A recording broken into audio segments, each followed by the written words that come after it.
Il est 11 heures à Mulhouse, dans le Grand Est. Lorsque deux ambulanciers, Sofiane, 40 ans, accompagné d'Aurélia, 31 ans, filent vers une urgence psychiatrique. La jeune femme appréhende ce type d'intervention. Je suis mitigée. On ne peut jamais anticiper, se dire bon, ça va se passer comme ça ou quoi. Ça peut très bien être voilà, quelqu'un qui a vraiment une pathologie psychologique, comme ça peut être un gamin qui a bu de l'alcool, ça peut être juste des problèmes familiaux, enfin, ça peut être tout et n'importe quoi.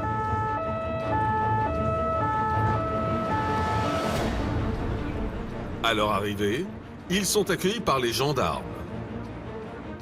La chef d'équipe comprend que la situation est grave. Un jeune homme de 19 ans qui est en pleine rupture, qui ne supporte pas la rupture. Il a dit à sa copine qu'il allait mettre fin à ses jours. D'accord, et il n'a pas menacé la copine? Non. Vraiment, c'était que sur sa personne. Et moi, il m'a dit très clairement que je veux mourir, et de toute façon, je suis Un jeune homme vient de faire une tentative de suicide. L'ambulancière doit immédiatement établir un dialogue avec lui. Bonjour, je m'appelle Aurélia. Je peux m'asseoir à côté de toi? Effondré, le jeune homme reste muet. C'est sa petite amie qui l'a empêché de commettre l'irréparable. Aurélia tente d'en savoir un peu plus auprès de la gendarme. Oui. Je suis uniquement le 17 parce qu'elle avait peur qu'il attend passer jour. Le couteau là. On va attendre à la rendue. C'est un couteau crampé. Vous savez, le truc à tombe. Non, vraiment le couteau quand on va à la chasse, quoi. Ah oui, couteau de collection. Et donc elle me dit qu'il a fait le geste. Donc elle est arrivée, elle a réussi à le tirer. Et après il est parti dans la chambre. Ensemble, les ambulanciers et les gendarmes tentent de raisonner le jeune homme. Ça sert à rien d'en arriver à ces extrêmes pour une jeune fille, d'accord? Même si vous êtes le plus malheureux du monde. Parce que je pense que si vous arriviez à vos fins, vous imaginez votre papa? Mais pensez à votre père, à votre mère, à votre soeur, à votre frère. Puis vous avez 19 ans, quoi. À 19 ans, la vie, elle est devant vous. Devant la gravité du geste, Aurélia n'a pas d'autre alternative. Écoute, moi, si on m'a appelé, c'est que la situation, elle est critique, là, et je pense que tu te doutes qu'il va falloir monter à l'hôpital. T'es d'accord? Ok. Je pense que ça va te faire du bien. Ouais, ça peut dire ça. Bah, ils peuvent sûrement t'aider, eux. D'accord? Et puis ça va te sortir d'ici et... Je ne veux pas dire que ça va te changer les idées, mais bon, au moins, déjà, tu sors d'ici et ça te fera peut-être un peu de bien. D'accord? Ok. Là, on va juste dans l'ambulance, on va prendre les constantes, on part pas de suite. Voilà. Et dès qu'on a fini de prendre les constantes, ma collègue va vous voir. D'accord? Vous pouvez descendre avec nous, mais on va rester à côté comme ça au moins. Ok, ça marche. D'accord? Allez, une boucle.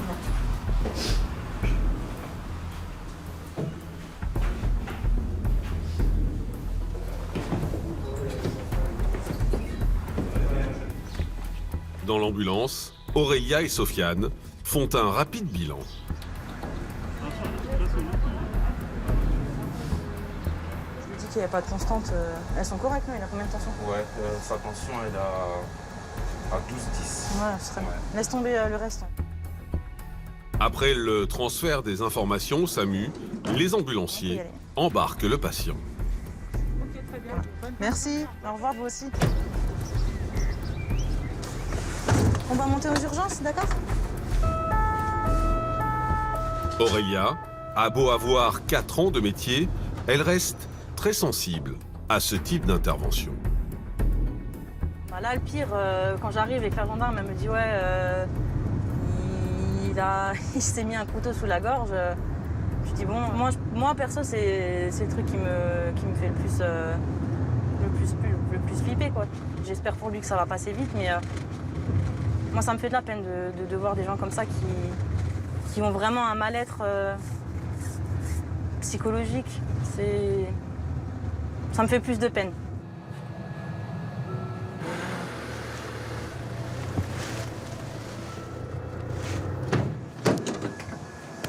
Ok, on est arrivé? Ça va? Tu viens avec moi? Donne-lui un masque, s'il te plaît. Déposé aux urgences, le jeune homme bénéficiera de soins adaptés. À Mulhouse, en Alsace. Il est 6 h du matin et les ambulanciers du Grand Est sont déjà sur la brèche. À bord du véhicule, Antoine, 37 ans, ancien électricien et ambulancier depuis 4 ans. Et son auxiliaire, Maëva. Ils viennent d'être appelés pour une urgence absolue. Le cas le plus redouté par les ambulanciers. Alors l'urgence du moment, c'est une dame de 23 ans et on est appelé pour accouchement. On sera les premiers sur place. Sans médecin ni infirmier à bord, les ambulanciers savent qu'une course contre la montre vient de démarrer.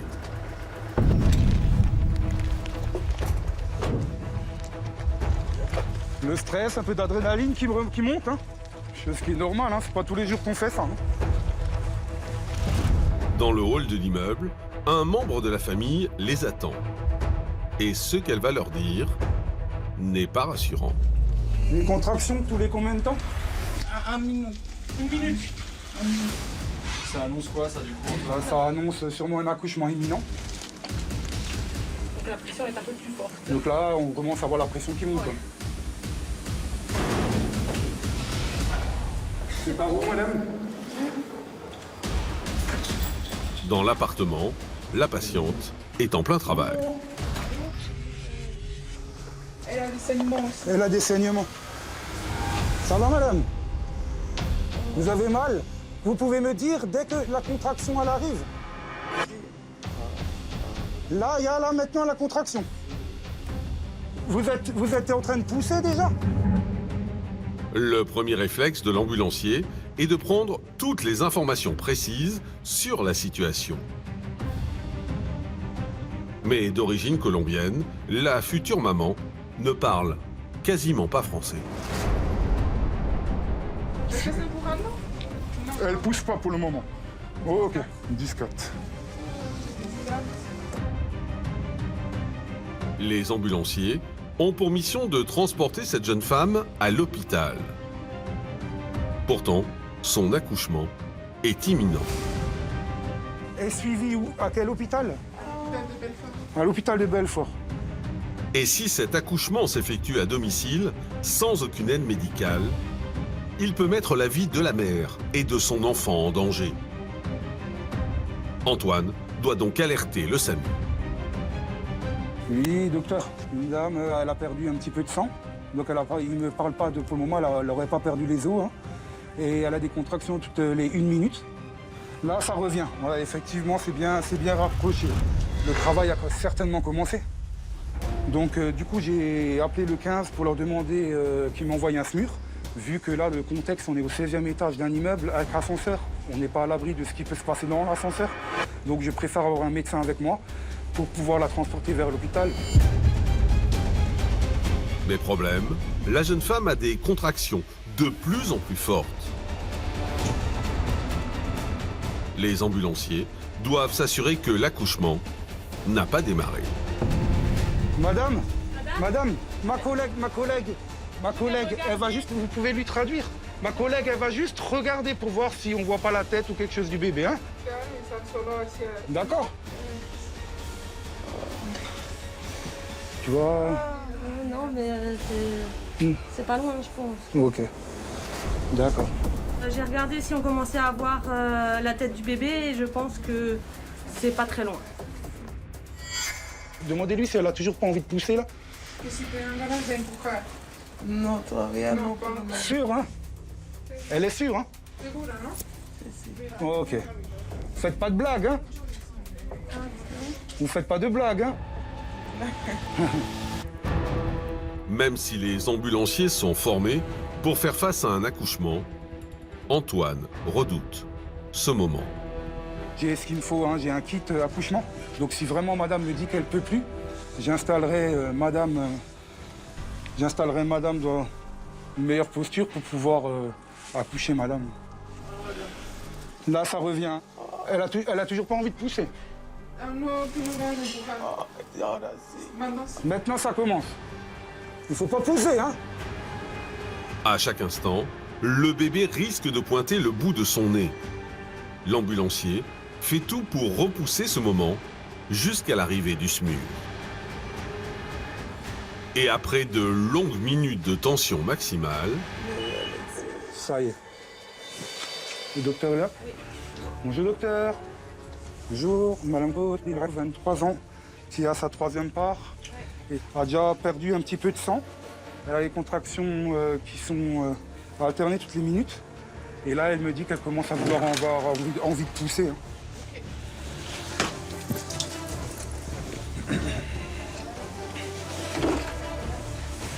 Donc voilà, le SMUR est arrivé. Du coup, je laisse faire prendre la prise en charge. Je me mets un petit peu en retrait, je les laisse travailler. après une auscultation rapide, le médecin du SMUR décide que la future maman peut être transportée aux urgences. Cette opération délicate est confiée à Antoine et Maëva sous une pluie battante. Voilà madame, on va se mettre là. Hein. Venez par là, la tête par ici. Venez madame, montez.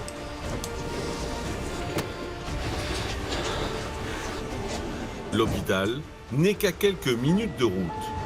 Mais à bord, Antoine retient son souffle. Ça va madame? On est bientôt arrivé, hein. Il faut pas poser, hein.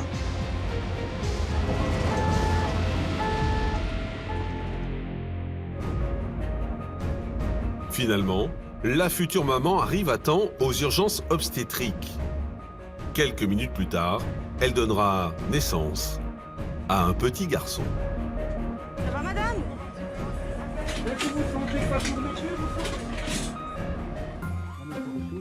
Une intervention qu'Antoine n'est pas prêt d'oublier.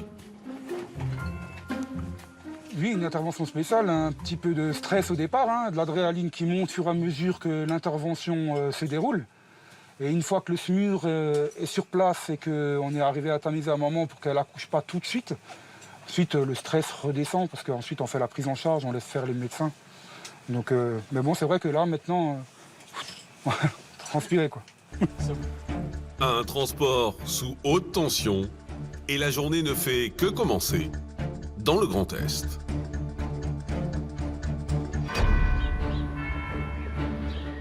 Direction Colmar, à 40 km de Mulhouse, où un autre binôme d'ambulanciers du Grand Est, Marion, 31 ans, et Marc, 38 ans, partent auprès d'une dame âgée qui aurait lourdement chuté dans la nuit.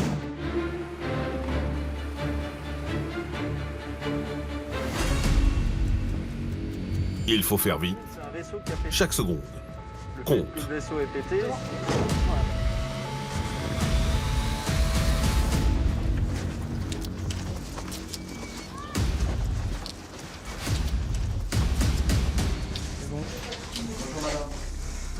Bonjour. Alors, qu'est-ce qui vous arrive? Donc, elle a fait un premier... C'est la fille de la victime qui les accueille. Et depuis, plus rien. Elle ne parle pas, monsieur. Depuis quand? Depuis des mois, des années. D'accord. Elle est atteinte d'Alzheimer et de démence. Donc, elle a fait un premier AVC fin janvier. Et depuis, plus rien. Elle avait tout récupéré, elle était en super forme. Et cette nuit, elle est tombée. Oui. Et donc, moi, l'auxiliaire de vie l'a trouvée par terre. Quand moi, je suis arrivé après, je l'ai relevée. Et j'ai essayé de la faire marcher pour voir, mais elle n'arrive pas. D'accord. La patiente a la santé déjà fragile. Elle souffre de séquelles de sa chute et elle pourrait lui être fatale. Il faut donc au plus vite vérifier ses constantes vitales. Donnez-moi les mains. Donnez-moi les mains. Doucement. Oui, oui. Non, tu sais. Serrez-moi les mains fort. Non. Elle ne sert plus, hein. Elle parle pas, elle a oublié, elle est retournée en enfance, donc elle parle sa langue maternelle qui est le patois sardaigne. Le patois de Sardaigne. Oui, on comprend pas ce qu'elle dit. La tâche s'annonce compliquée, car la dame âgée s'exprime dans sa langue maternelle, l'italien. On va juste voir le sucre, hein, le taux de sucre un petit peu dans le sang. Donc pour ça, il faut juste faire une toute petite piqûre au niveau du doigt, et ça fait pas mal du tout. Hein? Tout va bien, tout va bien. Tutti va bene. Du coup, là, elle vous aime un peu moins. Ah, on est des tortionnaires parfois aussi. Hein. Voilà. Fini. È finito.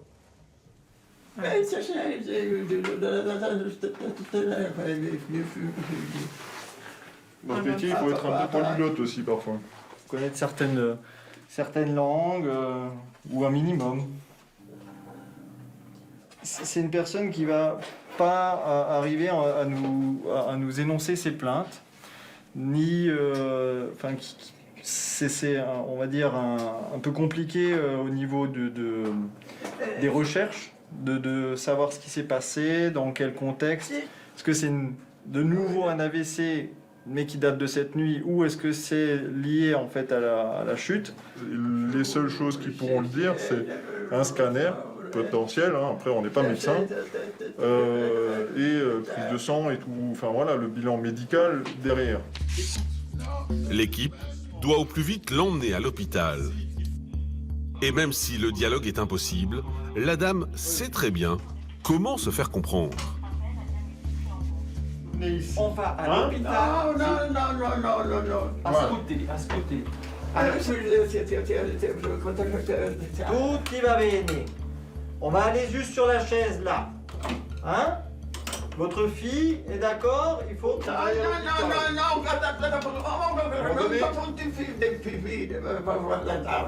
Allez, viens. Allez, on y va. Viens. Dan.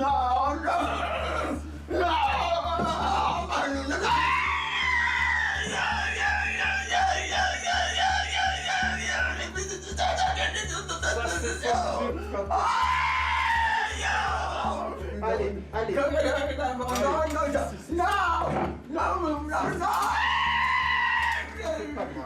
C'est pas grave. Personne ne Tout y va bien. On lui met les bras. Le refus de soins des patients est une réalité quotidienne pour les ambulanciers.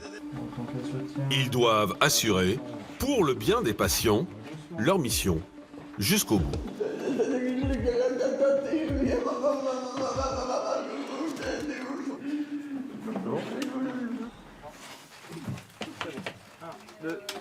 Pour Marc, ambulancier depuis 14 ans, le lien avec le patient qu'il transporte est primordial, quel que soit son état de conscience.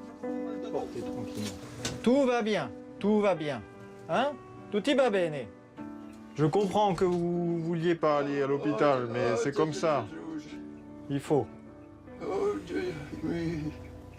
C'est souvent un peu compliqué. Après, on essaye quand même toujours de, même si on ne comprend pas les gens, d'essayer de les rassurer, de leur dire, de leur parler. Voilà, même si au final ça ne fonctionne pas, potentiellement, que ce soit pour nous ou pour le patient, on a quand même au moins essayé de faire quelque chose. Notre métier est centré sur le patient, pas voilà, les gestes techniques, au bout d'un certain nombre d'années, on les a acquis complètement, ou en tout cas, on essaye de toute façon toujours de s'adapter. La principale des choses dans notre métier, c'est s'adapter. S'adapter à toutes les situations. À l'hôpital, le diagnostic révélera une simple bosse. Et la dame ressortira dans la journée. Bonjour, bonjour.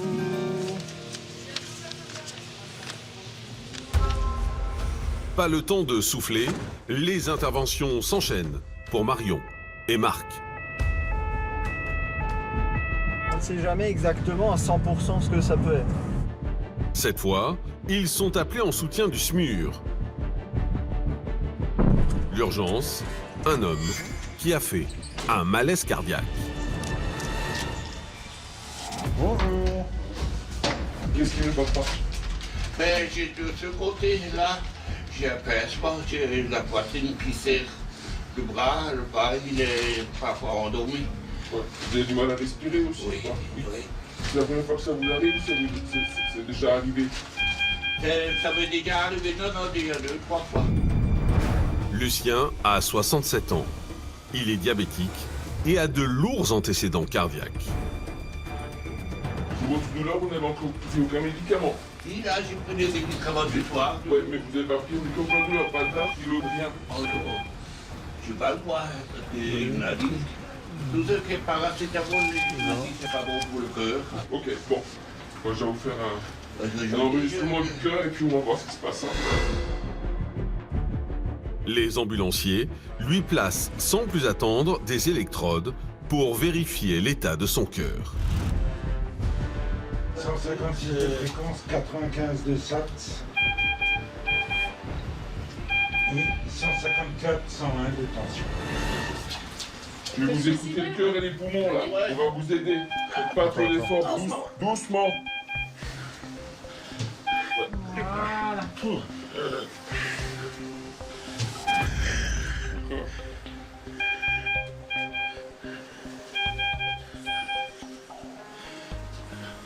Le cœur il bat vite là. Je sais. Ok, on met une perfusion. L'homme est dans un état grave et il n'est pas impossible qu'il fasse un début d'infarctus. Il faut faire vite. On va vous emmener, vous aurez des examens, une prise de sang, vous inquiétez pas. Ouais. Les ambulanciers sont mis à contribution. Acteurs clés de la chaîne du soin, ils assurent le transport, mais aussi l'aide à la médicalisation. L'ambulancier peut très bien être amené à préparer des médicaments pour l'infirmière et voilà, donc il peut y avoir en fin de compte un complément à faire si besoin. Je vois, mais c'est flou devant la figure. Vous avez comme un voile devant les yeux. Vous pouvez chercher une bouteille d'oxygène? Elle est là. Ah ben, on va le mettre. Lucien est à bout de souffle.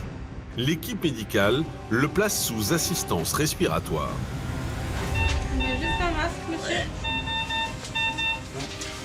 Sous les oreilles en fait.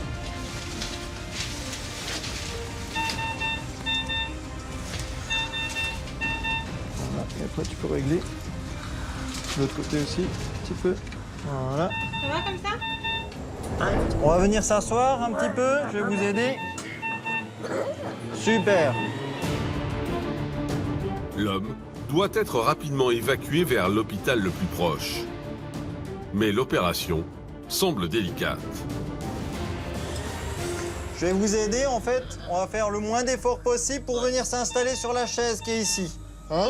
Ouais. Voilà. So, 1, 2 et 3. Et on tourne.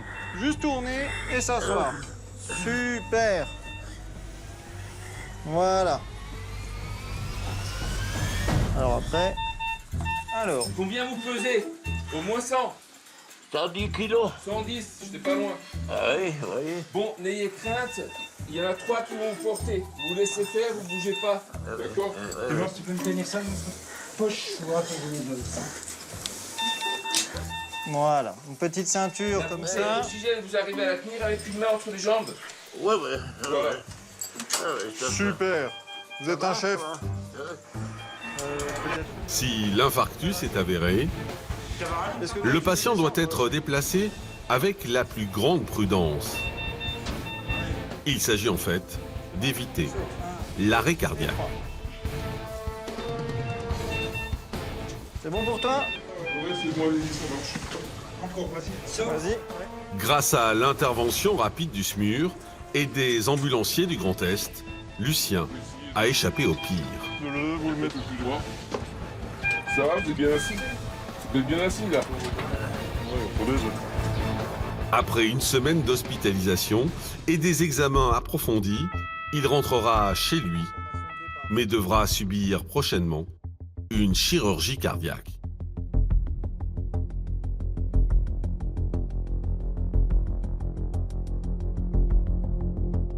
À Colmar, la journée bien remplie s'achève pour le binôme d'ambulanciers.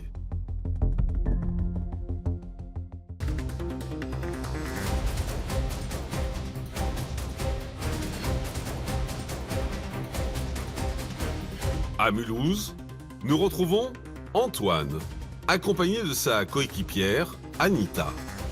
Cette fois, ils doivent porter secours à une femme très mal en point. On est appelé là pour douleur abdo avec diarrhée, mais on ne sait jamais, c'est toujours l'imprévu. Ça peut être un infarctus, ça peut être des occlusions intestinales. Et justement, l'intervention va se révéler beaucoup plus complexe que prévu. On va vous laisser vous installer. Hein. Voilà, venez. Installez. Ma collègue va vous prendre quelques constantes, là, va vous prendre une tension. Les ambulanciers sont en fait les yeux et les oreilles du SAMU. Leur priorité est de recueillir un maximum d'informations sur l'état de la patiente. 17,7. Là, elle a une tension quand même assez haute, la dame. Hein. Vous n'avez pas mangé ce matin, vous m'avez dit? Non. On a une SAT à 87. Une SAT à 80, ouais, Ouais. maintenant, Mais elle a les mains très froides, la dame. Je vais lui prendre une température. Vous avez froid? Ouais. Vous avez du mal à respirer? Je suis à sec là maintenant. Vous êtes déshydraté. Les résultats sont inquiétants. Alors Antoine décide de contacter immédiatement le médecin régulateur du 15. Oui, bonjour Antoine Amblansart pour le bilan de Madame. Il présente des douleurs diffuses au niveau de la fosse iliaque gauche à droite depuis hier soir avec vomissements et diarrhée. Bon, sur place, là, j'ai une hypertension à 17,7, hein, symétrique. Oui, elle s'essouffle assez rapidement. Alors j'ai eu le docteur au téléphone et on va se diriger vers l'hôpital. Hein. Comme ça, ils vont vous faire un bilan. Hein. Mais au moment de partir, la fille du couple de personnes âgées fait une révélation qui va tout changer. Anita, ramène le sac, s'il te plaît. Dites-moi ce qui vous arrive à vous. Attends, parce que monsieur apparemment ne va pas bien non plus. Ah, mon père est sous oxygène, faut le savoir. D'accord. Ok. D'accord. Ma mère a appelé pour paniquer pour les deux. Ah, d'accord. Bon, bah. Qu'est-ce qui vous arrive, Fin monsieur? de bilan. Bah oui. Et déjà, prenez-le, il faut que je vous engueule, il est où l'oxygène? Vous prenez, il prend que la nuit? Vous mettez pas l'oxygène, monsieur? J'en ai plus hier. D'accord. Anita et Antoine doivent désormais prendre aussi en charge le mari de la patiente et comprendre l'origine de son problème. N'ayez pas peur, monsieur, de me dire si vous avez mal quelque part ou pas. Dites-nous ce qui va pas. Parce que sinon, on ne sait pas, vous nous dites pas, on ne saura pas. Dites-nous ce qui va pas. Là, maintenant, qu'est-ce qui vous arrive? Dites-nous. Non, monsieur, faut pas pleurer. Faut pas pleurer, monsieur, faut pas pleurer. Il faut juste dire, comme ça, nous, on peut Expliquez-nous. exactement savoir ce qui se passe. Merci. Je trempe constamment. Ok. Même. C'est ma raison, mais c'est le truc. Non, c'est nerveux. Mais j'allais dire, vous êtes nerveux, vous êtes stressé, quelque chose qui Non, vous il y a traverse. Quelque chose qui s'est passé actuellement? Moi, je suis down. Il est dépressif actuellement. C'est vrai? Il a des... Je peux vous voir, moi? L'homme semble en grande souffrance psychologique avec des idées noires. C'est une période à passer, c'est parce que je n'arrive plus à faire pilote, je n'arrive plus à faire je n'arrive plus à respirer. Maintenant, avec tout ce qui va... Si elle n'était pas là, il y a longtemps. Mais non, faut pas dire ça, va, il y a rien. Allez, tout ce qui va, là. Je peux juste appuyer sur le gâche à moi. On va pas dire ça, monsieur. J'en ai marre. Les ambulanciers ne sont pas habilités à donner des calmants. Alors pour soulager la détresse du mari, Anita tente de trouver les mots justes. Moi, je dis toujours, il y a beaucoup de personnes, vous savez, qui n'ont pas des enfants autour, qui ne sont pas entourés. Vous avez la chance d'avoir votre fille, les petits-enfants et les arrière-petits-enfants. D'accord? Le patient doit être vu par un spécialiste. Problème, il n'y a plus d'ambulance dans le secteur. Et Antoine n'a qu'une seule place dans la sienne. Une situation inédite. C'est une première pour moi d'arriver comme ça et d'avoir les deux patients à traiter quoi, sur le... Donc voilà. Donc maintenant on va partir avec madame pendant que la fille s'occupe du papa pour le déposer vers les urgences. Le couple de personnes âgées est séparé pour la première fois depuis des années. Alors, dans l'ambulance, Antoine joue la carte de l'humour pour rassurer l'épouse. Je vous mets un petit masque, comme ça vous me ressemblez aussi un petit peu. Hein. Oui. On n'a pas eu carnaval cette année, mais... Ouais. Alors, celui-là... Ouais. Ben, j'essaie de vous faire sourire un petit peu. Et ça fonctionne plutôt bien. Je tombe pas du cul, là. Non, vous tombez pas. Sinon vous tombez dans mes bras. Un jeune homme. Un jeune homme, ouais.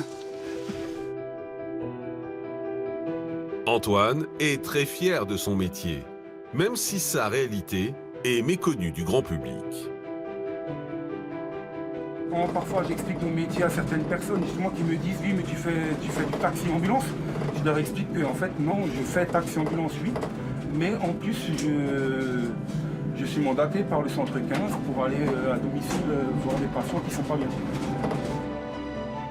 Une mission de soins essentielle qui a permis à cette femme et à son mari d'être pris en charge rapidement et en toute sécurité.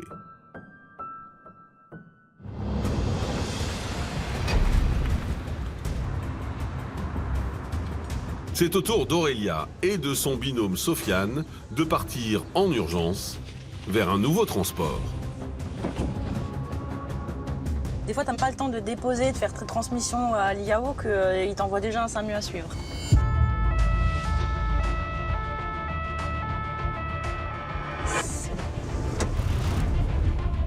Un homme aurait fait une intoxication médicamenteuse.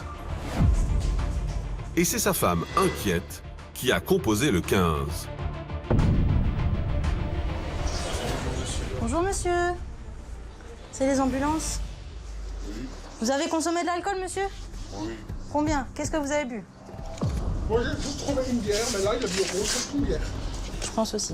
Qu'est-ce que vous avez bu, monsieur? Une bière. Et? C'est bon. Vous êtes sûr? On va avec les médicaments, peut-être. Hein? Faut pas me mentir à moi, hein, ça sert à rien. Oui. Je suis pas là pour vous juger, je veux juste savoir, c'est important. Une grande canette? Oui. Et quoi d'autre? Rien. Que une? Promis, juré, craché? Oui, je reste. Ok. Et vous avez pris les médicaments? Non. Parce que là, votre femme, elle m'a montré une plaquette. Moi, je l'ai commencé samedi. Et il manque beaucoup de médicaments sur la plaquette, là. Une samedi, j'en ai fait 3, plus 2 hier que je t'ai donné. Il en manque, d'après mes calculs, il doit en manquer 6. Ah ah. Alors? Les effets combinés de l'alcool et des neuroleptiques peuvent entraîner de graves troubles du comportement. Pour évaluer au mieux la situation, Marion doit mener l'enquête. Mais vous êtes sûr que vous avez bu qu'une canette? Parce que moi, j'ai bien l'impression que vous êtes dans l'état où vous avez bu qu'une canette. Hein. Parce que même moi, je bois une canette, je suis pas dans cet état-là. Hein. Qu'est-ce que vous avez pris, à part la canette de bière? Rien. Vous n'avez pas pris de médicaments? Non. C'est important de me dire, hein. Vous avez pris des médicaments, monsieur, ou pas? Avant lundi. Ah non, il serait des... Voilà. Vous en avez pris combien? 2. Que 2? Oui. Sûr? Oui. Avec la bière? La bière. Ok. Autre chose? Non. Le constat est sans appel et le risque pour le patient est élevé. Les ambulanciers doivent au plus vite l'emmener à l'hôpital pour des examens complémentaires.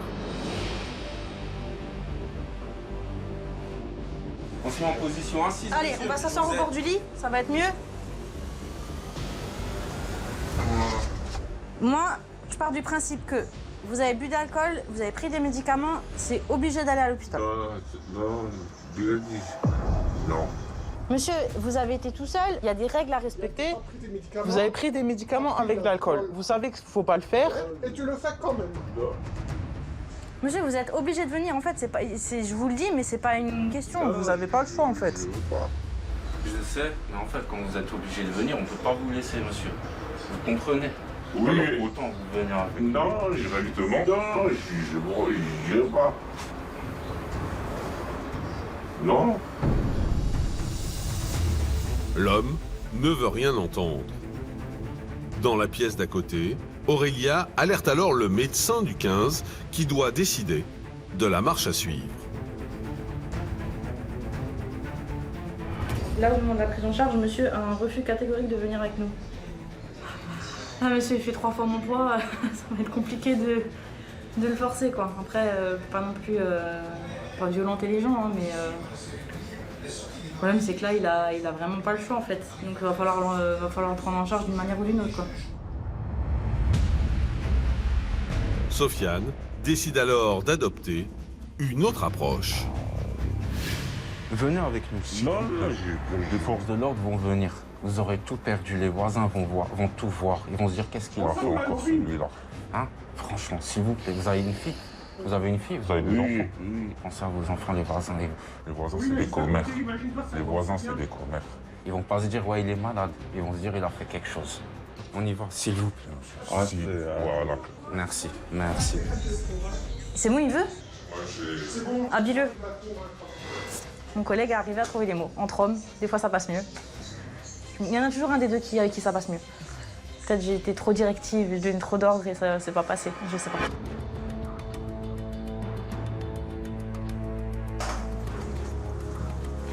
On va vous mettre sur le brancard? Voilà. Ça va? Ok, super. Je vous prépare quand même un sac au cas où vous ayez envie de vomir. Pendant leur garde, les ambulanciers sont confrontés à des situations tragiques où maladie et misère sociale se côtoient. Tu es obligé d'avoir un certain recul sur les gens que tu transportes et sur ce qu'ils ont et ce qui se passe, quoi. Toi, tu es là pour faire ton travail. Faut avoir de la compassion et en même temps du recul. Pour que toi, après, tu rentres. Le but, c'est pas de rentrer à la maison avec les patients, quoi. Arrivé à l'hôpital, le patient sera pris en charge par les médecins urgentistes. On va descendre, monsieur? Oui. Tu fais long. Il est transféré dans un service d'addictologie.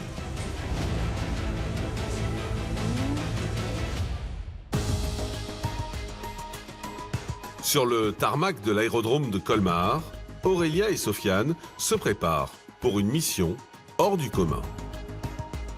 Là, on attend un avion qui va rapatrier une dame.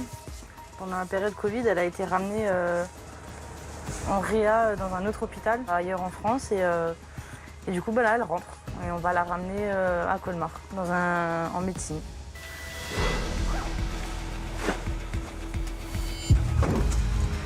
Pendant des mois, les ambulanciers du Grand Est ont été en première ligne face au Covid.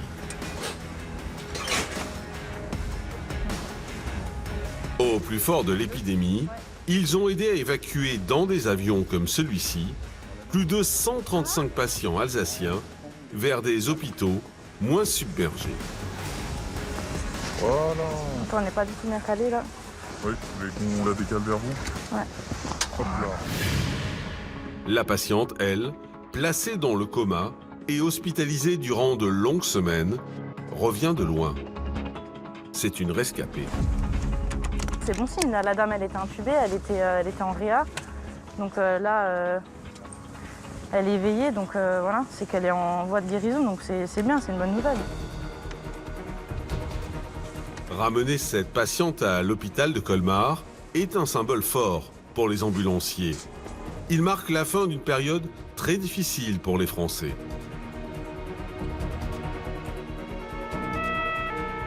Et pour Sofiane, c'est aussi un grand moment d'émotion. J'imagine ses enfants, ses proches vont être très heureux de la revoir. J'imagine elle aussi, elle a besoin d'eux. Parce que moralement, ça devait être très difficile pour elle. Voilà. Je lui souhaite un bon rétablissement, je lui souhaite le meilleur. Voilà. Et pour cette femme, la convalescence s'annonce longue. Elle a toujours besoin d'un suivi médical rigoureux. Bonjour. Fin de mission pour Aurélia et Sofiane. Dès demain, ils repartiront au son des sirènes de leurs ambulances, comme leurs collègues Antoine et Anita, avec un seul objectif, porter secours aux patients en danger.